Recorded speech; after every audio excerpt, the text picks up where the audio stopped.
उसके बाद देख क्या उसके बाद आप लोग की छुट्टी कर देंगे। ओके, एंड जेनिफर टाइगर्स लिखी है एड्रियन रिच ने। एड्रियन रिच एक बहुत ही प्रोमिनेंट फेमिनिस्ट रही है और वुमेन राइट्स के लिए उन्होंने काफी एडवोकेट किया। इस पोम के अंदर भी उसकी झलकी आपको दिखती है। अब मैं शुरू करूंगा इस पोम को एक बहुत ही मशहूर कोटेशन से जो कि मैंने सुनी थी और मुझे बड़ी अच्छी लगी।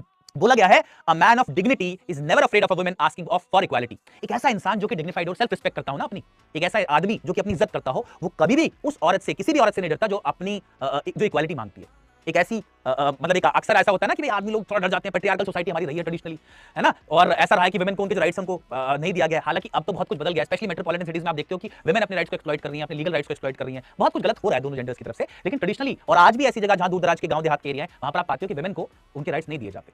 और इसको पर्सनली मत लेना लड़के लोग, मैं भी लड़का हूं, मेरी फैमिली में भी मम्मी पापा हैं, भाई बहन है, सब है, मैं सब जेंडर्स की रिस्पेक्ट करता हूं। लेकिन मैं ये भी जानता हूं कि मुझे जन्म देने वाली एक जननी है, मेरी माता जो है वो एक औरत है, और मैं इस बात की रिस्पेक्ट करता हूं कि उनको इक्वल राइट्स मिलने चाहिए भाई। जो हक होना चाहिए वो बराबर होना चाहिए आदमी औरत का समाज में। ऐसा नहीं होना चाहिए कि एक तरफ को टिल्टेड है, वो आदमी सब कुछ कर रहा है, सारी राइट्स एंजॉय कर रहा है, या औरत ही सारी राइट्स एंजॉय कर रहा है, ये मुझे जायज बात नहीं लगती है।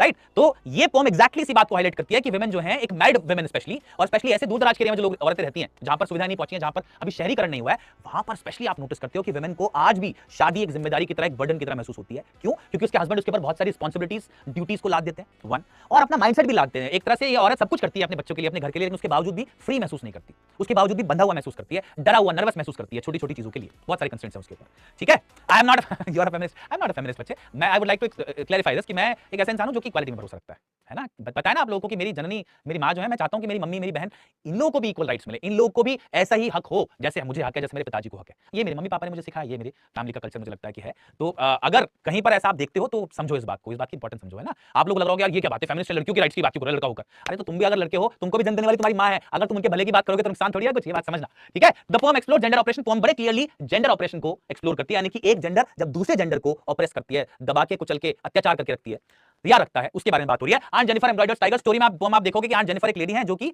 कुछ टाइगर्स को एक एम्ब्रॉयडरी करती है। ठीक है, कपड़े के ऊपर नीडल के साथ जो बनाती है ना, ड्राइंग बेसिकली ऐसे लोगों को बोलते हैं एम्ब्रॉयडरी करना। तो ऐसी ड्राइंग करती है कपड़े के ऊपर और कुछ टाइगर्स बनाती हैं उसके ऊपर। पर्पस क्या है इन टाइगर्स को बनाने का? वो लिबर्टी, वो आजादी, वो बोल्डनेस जो कि वो खुद एंजॉय नहीं करती, वो इस आर्ट के थ्रू अपने टाइगर्स को पास ऑन करती हैं। एक तरह से आर्ट जो है वो आउटलिव करता है ह्यूमंस को, सब चीजों से आगे बढ़ के हो जाता है आर्ट, है ना। तो जो आजादी वो खुद एंजॉय नहीं करती, वो अपने टाइगर्स के थ्रू, इन टाइगर्स को ड्रॉ करके इनको पास ऑन करती हैं वो, और इनके थ्रू अपनी